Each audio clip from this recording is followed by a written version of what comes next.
I should have got a haircut. Not happy with it. Where am I? There, Mr. Brown. Nailed it. First time I haven't been at the back. I grew. Can't all have hair like you, Adam. Sorry. Can't have nice hair like you, Adam. It's as good as it's gonna get. Hey, Caps, come hang. Oh no. Oh no. Taser, you're in here, Taser. I know you're probably used to being in the front row. It's been a while, hey? When have you not been in the front row, honestly? Chins up, hey, boys. Come on, now. All right, good job, everybody.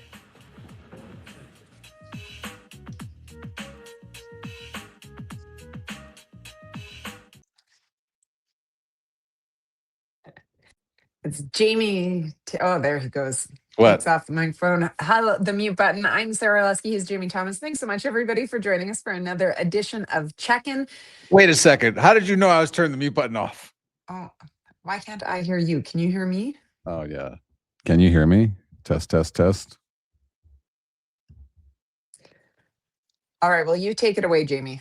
Okay. Well, the unfortunate part is we're having technical issues again for some reason. Sara cannot be heard, or he can't hear people. What do you mean? Sara left me unsupervised again. Yeah. See, now she's just nodding her head. Now we'll just talk to Sara through your guys' comments. Anyways, I want to know something. Sara's not feeling well today, so that's why she's not here. And I've always wondered, you guys tell me in the chat group right now, as we get set for the Jets, the New York Rangers here tonight, game 64 of the Jets regular season. Sara's not feeling well. So when I was growing up, I would always go to my mom and I'd tell her I wasn't feeling well. And then the best part of it was, if my dad caught wind of it, he'd be like, "Can you walk?" And I'd be like, "Yes, Dad, I can walk." And he's like, "Well, then you can go to school." So my question to you guys is, who would you go to at home? And like, if you were sick and you wanted to stay home from school, who would you go to? So throw that in there while we figure out Sara's issue with the not being able to hear me. So it is the Jets. It is the, yes, she's just fine. As you can see, she looks fine. And that's what I was commenting to her. She does not look sick, but she says she feels like dying. We'll figure it out as this show goes along. A lot of things have happened since Tuesday. We've kind of had to get over what happened here with the Anaheim Ducks in town. Jets lost 4-1. It did not look good. There was a rush of, thank you, Brianna. Chicken noodle soup heals everything. It does. Sara, can you hear me? I can. I don't know. Oh my gosh. I don't know why I couldn't hear you. See, and people are participating. I don't know if you heard it, because I was just asking people, like, who would you go to if you were sick to make sure you could get to stay home? To make sure you got to stay home? Yeah. See, people. I'd go to my mom. Yeah. So my dad would be like, I've said this to you many times. My dad would say, "Can you walk?" And I'd be like, "Yes." And then you can go to school. And I have carried that over to my kids. My kids complain all the time how I never let them stay home from school. And I was also commenting on how you don't look sick. But I also added that you said you feel like death. You don't know. Both parents made me go to school. See, Linda, that's the way it goes. Go to school. I don't know if, you probably don't see this, Jamie, because you're not on Instagram, but there are some great ones about the growing up in the 80s or in the 90s and what was basically the school sick pack back in the day. There'd be Price is Right, watching a can of ginger ale, those sorts of things that were just synonymous with if you were staying home sick. I don't know if it was for you, but it certainly was for me. But that was a big belief that you'd have soup, ginger ale, and you'd watch Price is Right. Pepto-Bismol. Really? Yeah, Pepto-Bismol stop you from barfing all the time without fail. Fascinating. Okay. For me, anyways. Okay. I mean, sometimes there's ping coming out of me, but when I did eventually. Okay, totally off the rails. This is what happens. This is what happens when I leave you alone with it. Okay, did you just drink straight bone broth? Try that one. Oh, bone broth would be great. Okay, put that on the list, and I want you to let me know how it goes. I want video later. Thank you very much, everyone. Know what? I just figured that I would do the show from here today, and then with it being a TSN broadcast tonight, that it was going to be a little bit too much to try to make it through the entire day. At the rink. But look, the reason that it started off, and I was the one that asked if we could start with the runway moment of picture day, was just to show that basically the sun has come up. Yeah. Yes, it was a disappointing loss against Anaheim. But everybody also has to turn the page, move on. The players did that yesterday. Plus, let's be honest, anytime you can get in a little Dylan DeMelo content where he's mic'd up with the dry sense of humor that he has, it's always a good way to start off your day. The best part was when he's bugging Jonathan Toews about not being in the front row. I know. Have you ever not been in the front row? Yeah, that's obviously, as Jonathan Toews was a longtime captain of the Chicago Blackhawks, the leadership group was always in the front row for those photos. So that was a fantastic. So well done, the guys, with that one for that runway moment of the. It's always nice on team photo day, isn't it? Like you're right. The sun has come up. They are still just 5 points out of a playoff spot. It would be really nice if it was just 3 as we go into this game today against the New York Rangers. But overall, I think you can, as the guys have said many times, you can flush that game, and that's pretty much the attitude that they've had. Yeah, absolutely. Look, I mean, would it be great if they were 3 points back and had taken advantage of the opportunity with all the other teams losing around them? Of course it would be, but they're also not 7 points back. So if you want to take a glass half full perspective on it, for me, when I think of that loss against Anaheim, one of the big things was how they lost. It wasn't that they didn't get the 2 points. I mean, Anaheim, obviously a strong team. They have been playing. They were 7-2 in their 9 games previous to coming into Winnipeg. We know that team can play, but it was how the Jets struggled with it. Really from the get-go. And you heard Scott O'Neill say after the game, we laid a big fat egg on it. Didn't get anything going. And I think you looked at the way that they struggled with Anaheim's transitions and the way that they weren't able to get anything going. And it wasn't just the third line. It wasn't the second. It just felt like all 4 lines, nobody was able to get things going. We have never seen a game where Mark Scheifele, Kyle Connor, and Gabe Vilardi have all been in the lineup and none of them had a shot on net. Not one. That hasn't happened in the season since Gabe Vilardi's been here. So it's certainly it's disappointing, but you move on to the Rangers tonight. I'll tell you this, that ordinarily you hear fans get frustrated. The fans were very unique on Tuesday. I've never heard them chant "shoot the puck" as loud as they were chanting, and there was some cheering whenever a shot got through because they only had 9 shots, I believe, after the second period. They were outshot 20-5 in the second period. Anaheim had scored 3 goals. 7 shots after the second. Sorry, it's 2 in the first. 5. 2 in the first. And then you had texted me right after Morgan Barron spoke, and he just ripped the team on that one. So it was a tough night to watch. It was a tough game to watch. But I'll tell you this is the part, Morgan Barron said after the game, they had every right to be frustrated. But there was also Gus Nyquist and Cole Perfetti talked about this yesterday. And this is players being accountable, right? And understanding why fans were frustrated. Let's hear from them both here right now. Our fans are fantastic, and they're so passionate. And they obviously want us to do so well, and we want to do well for them. And in a game like last night where we didn't create much, they're coming out and supporting us still, and we didn't give them much of a show. Obviously, it sucks when they're cheering when we get a shot on net. It's not it's not what we want to give for them. It's not how we want to play, and obviously it got to a point where it must not have been very fun for them to watch it. Yeah, I mean, I get their frustration. We were frustrated yesterday too. Obviously, not being able to generate. So, but we know they're behind us. So, move on for the next. That's what I mean. There's the consistent theme. Let's move on. And here's another thing. That was the worst game of the 7 games since the break. That was their worst game. So I think I can understand why they want to move on from it, because they had played so well in the previous 6, and that kind of feels like an anomaly. How Anaheim dominated that game from start to finish. I could not believe that they couldn't get any shots through. And I know people are talking about shoot, but Anaheim was clogging up the middle. There was no shooting lanes.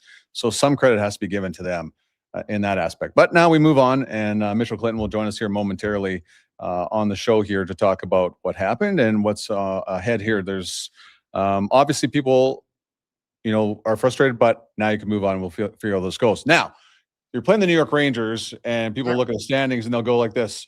The Rangers are last in the Eastern Conference. However, you look a little deeper, New York only has 2 points fewer than the Winnipeg Jets. That's how I would say deep the Eastern Conference is, because there's a lot of teams that are I don't think there's many teams below 500 in the East. And there's a ton of teams fighting for a playoff spot right now in the Eastern Conference. Well, and I don't think anyone in the Pacific Division now would make the be in a postseason spot in the East. Like it's a real, well, they have a strong group that's going over there right now. You see the Rangers coming in. They have had obviously their struggles. They have talked about, there was a lot of talk about the Rangers going into the trade deadline. What were they going to do? Chris Drury was reading an article. In total, figure made about 5 trades, but that's when you go back and you consider ones earlier before the trade deadline. Shipping off Artemi Panarin to the LA Kings. That's a big one. We thought that Vincent Trocheck was going to get traded. He did not. So we'll wait to see what happens that in the offseason. But they just sent out an email this year saying, or a letter to fans saying that they were going to be reshaping, I believe retooling. Yeah, retooling. Retooling is the word of 2026 for the New York Rangers, because you think it was just a couple of years ago that they won the Metro. And we're in it. And then last year they finished fifth in the division. Right now they're sitting 8th, and the disappointment, obviously, with the way that they have fallen off. But you can't take this Rangers team lightly. They have played a lot better on the road than they have at home. They are coming in off of a 4-0 win over Calgary, and they have a power play that can certainly pay dividends if you're a Rangers fan. Yeah, even without Artemi Panarin, there's enough talent on the offensive side of things that the Rangers can hurt you. Before we bring in Mitchell Clinton, let's take a look at the projected lines for this evening's game. I just saw a comment pop up in the chat that said it's a Heritage game. It most certainly is. I believe the last 4 games of this homestand are going to be Heritage games. So no changes to the lineup. In terms of the forward group, there's no change on the back end. Connor Hellebuck will get a 7th consecutive start in goal. So to make sense of it all, a man that has an answer for every issue at all times, it is Mitchell Clinton joining us. Hello. No pressure. I'm already panicking. We could tell. Do you think so? I saw a lot of grumbling on the old social media today. Once I retweeted your lines, and people commenting about how there's no changes. There was 13 shots on goal the other night, so I could see why they're upset a little bit in some ways. But why do you think Scott Arniel chose to stay with the same lineup for tonight against the Rangers?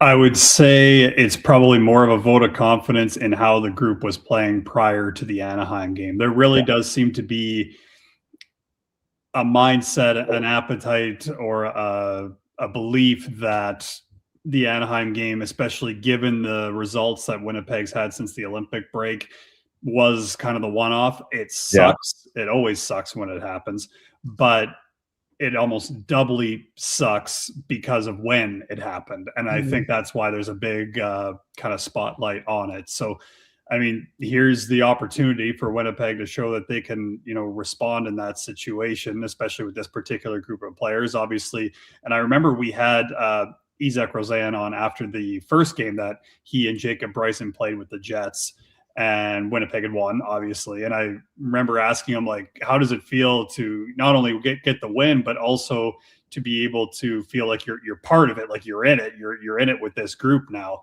And now it's another situation for them, right? Like they got to help this team bounce back from a loss. So this is the opportunity. And as we always say, nothing's permanent. You never know what it's going to look like as the game goes on. If the coaching staff doesn't like what they see, they haven't been really hesitant at all to make changes in game either. Well, let's go off that idea of opportunity, because one of those players that we've seen with opportunity and that seems to be making the most of it is Salamonson.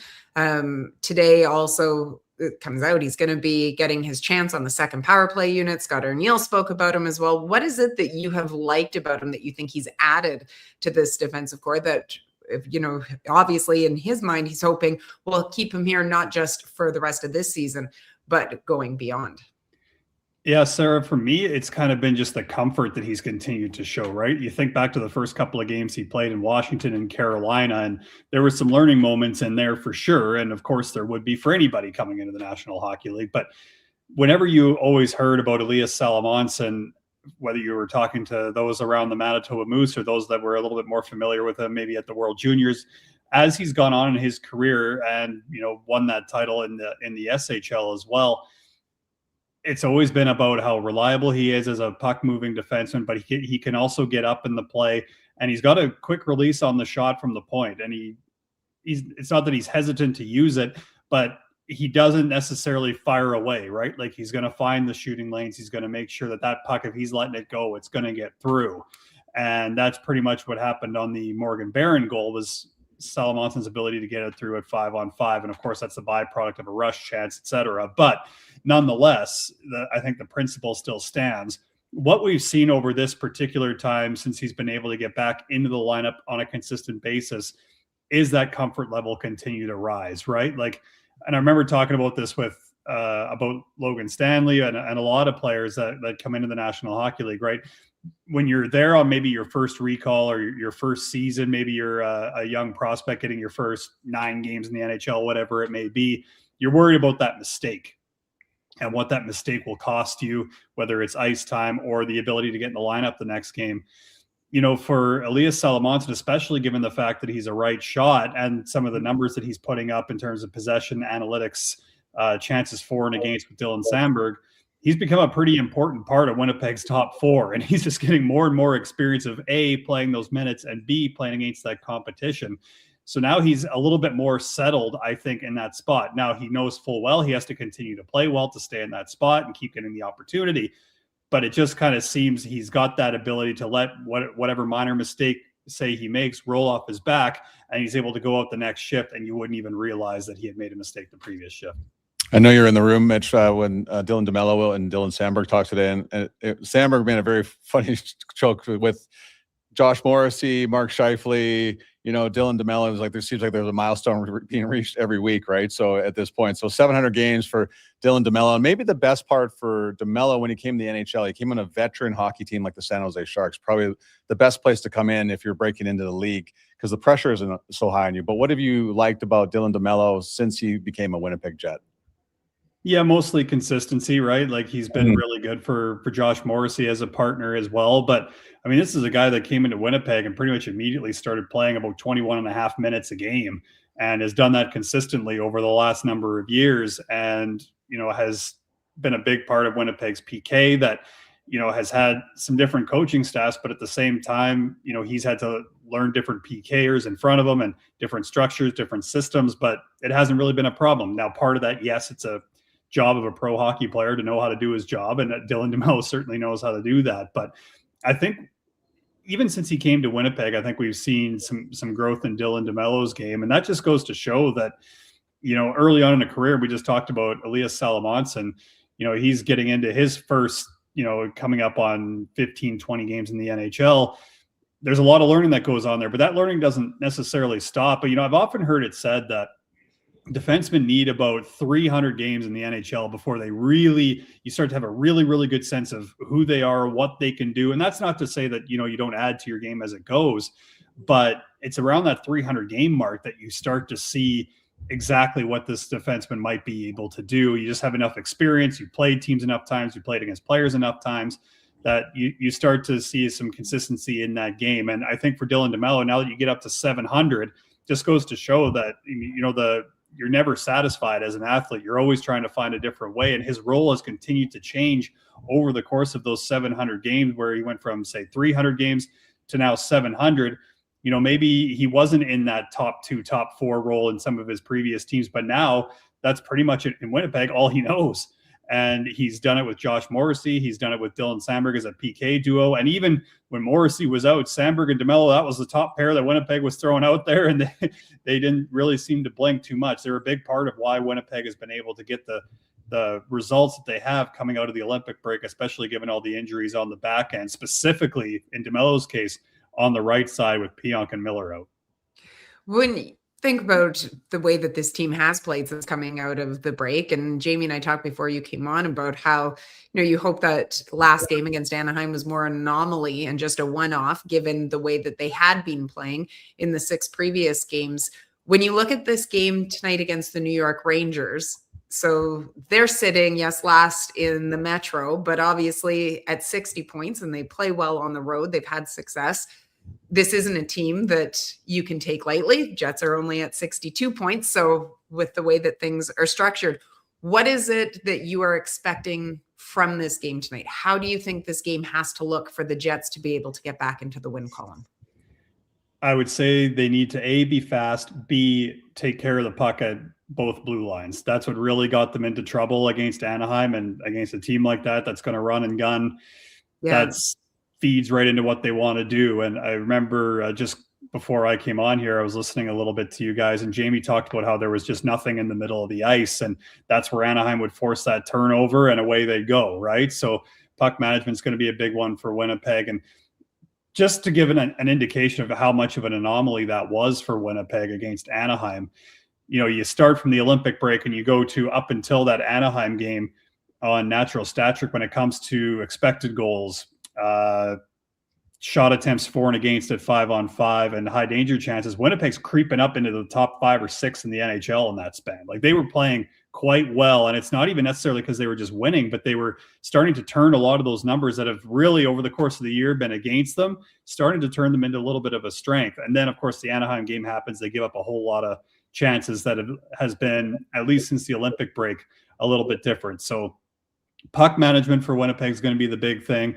The Rangers roster is significantly different than what Winnipeg saw last year. There's a lot more youth in that lineup, but kind of similar to Winnipeg, right? These young guys in the Rangers organization, they want to make a good impression as well. So that they're going to be bringing everything that they can, despite where the Rangers are. And you guys talked about how different they are as a road team and a home team. I mean, their power play is second in the NHL on the road. So do not give them a whole bunch of chances. Make sure you stay disciplined, because Winnipeg's PK has kind of been scuffling a little bit, but that's the main thing. Take care of the puck. And usually if Winnipeg's taking care of the puck and not feeding, whether it's transition or second chance opportunities for the opposition, they usually put themselves in a pretty good spot.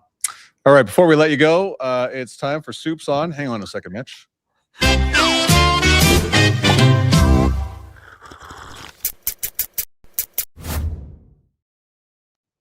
Amazing. Okay, listen. Isn't it? It's my question is, it sounded like there's a slurping sound in it. I want to know who had to do that sound effect. I think we all know out of the two of us which one would say, okay, fine, I'll do it.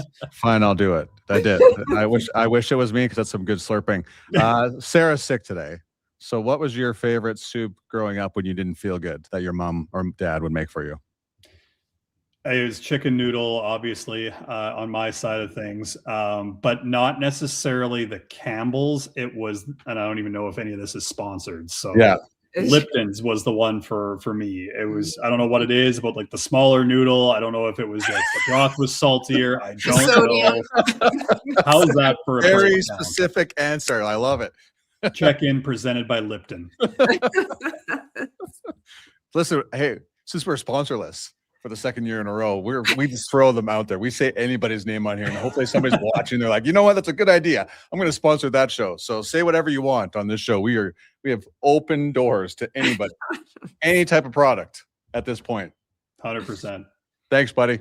Absolutely. Have a good day. Thanks so much, Mitch. Mitchell Glenn joining us. That was a fine execution by Mitchell on that one, because he's given us his favorite soup answer before. But that's why I changed it up. Yeah, well, good job by you. And he didn't even like flinch. He was ready to go.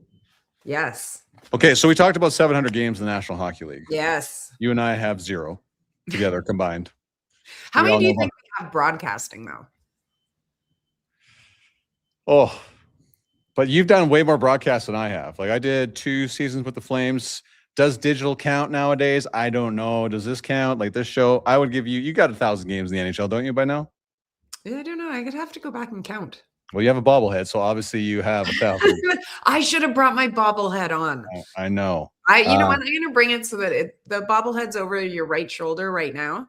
Then we have the Winnipeg Jets. I'm going to push them to the side. I'm going to put my own bobblehead up there.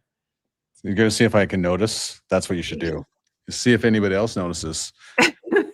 Okay, so Scott Arneal and, of course, Dylan DeMelo talking about 700 games in the National Hockey League for number 2. Yeah, for me, starting 4 years ago, coming in, not really knowing him other than coaching against him and then being able to work with him every day. He's a real veteran guy. Takes his job very seriously every day, and he takes a lot of pride in going against the other team's best lines. I mean, I don't know if he was, prior to that, I don't want to say anything wrong or against him in the sense, I don't know if he was in a top top 2 role prior to that, and coming in here now with JMO and they're going head to head against the best, the opposition's best. He's been doing it 4 years, and he's always a plus player. He's always on the right side of things, and adding to the penalty kill. He had a career year in goals a couple years ago, and just his consistency. And that's, like I said, when all these guys hit these numbers, it's because of how consistent they are with their game. It's the one thing that you try to kind of talk to young players about getting consistency in it, because once you do, then you're reliable every single night, and that's what Mel is. He's real reliable. No, not every day, that's for sure. There were some days you feel like you can play 1,500 games when things are going well, and when things aren't going well, you think, oh no, I might not be in the league very long. So,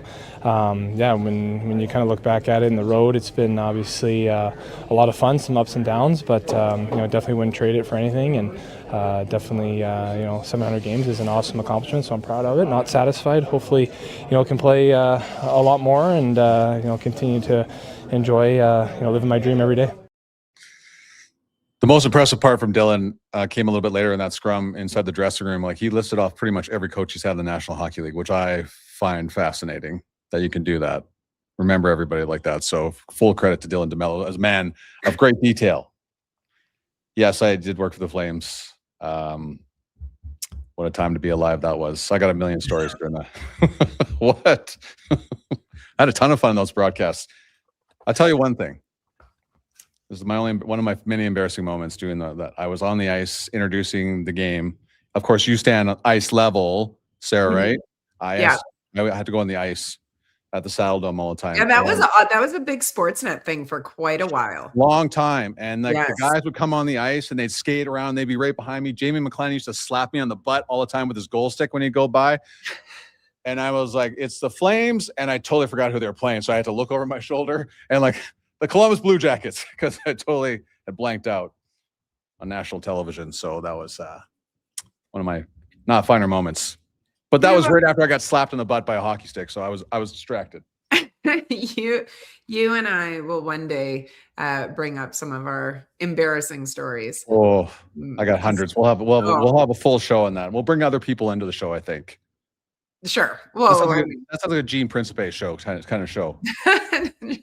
And Darren Joe Millard. Pascucci, Darren Millard, Joe Pascucci. We'll bring them all back on. We'll bring back the Sportsline one. Yeah. We've all had them. We have certainly all had them before. Just if we want to throw up those as we get ready to wrap, if we want to throw up projected lines again, just to give everybody a look. I know, but Sarah, don't you throw up because you're not feeling well. So we'll throw up the line. Don't worry. I'll wait until after we're off the air. I know some people had wondered whether or not we might see some changes after the struggles on Tuesday. But as Mitchell pointed out too, this is not a coaching staff that is hesitant to make changes in games. So this is that it's going to start tonight. Salamonson gets a shot on that second power play unit, taking the place of Hayden Fleury. So we'll see whether or not they can get going. But to reiterate what Mitchell said, with the Rangers power play being what it is, this certainly you hope is going to be a disciplined effort from the Winnipeg Jets tonight. It should be something that we have seen from them recently. Connor Hellebuyck gets the start in net.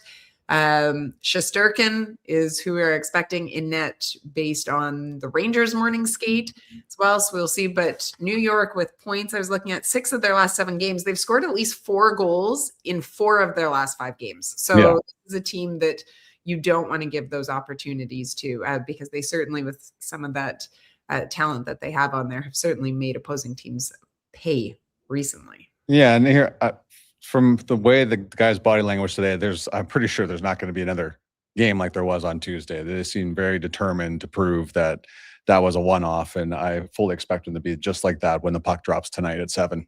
Yes. A new edition of Home Ice came out yesterday. Yeah. You'll be able to catch it as well on the Jets broadcast in the first intermission, or at least a sample of it.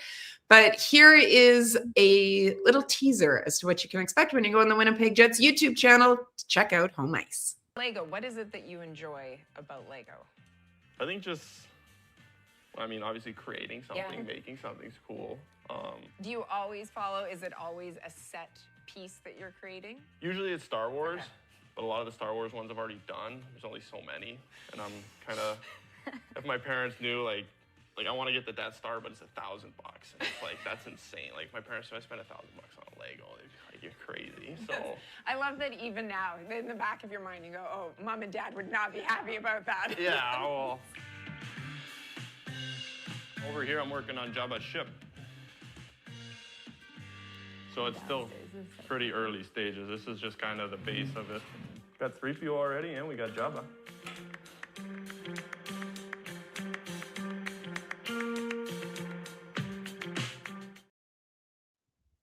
Jamie, perhaps you inspired that teaser clip.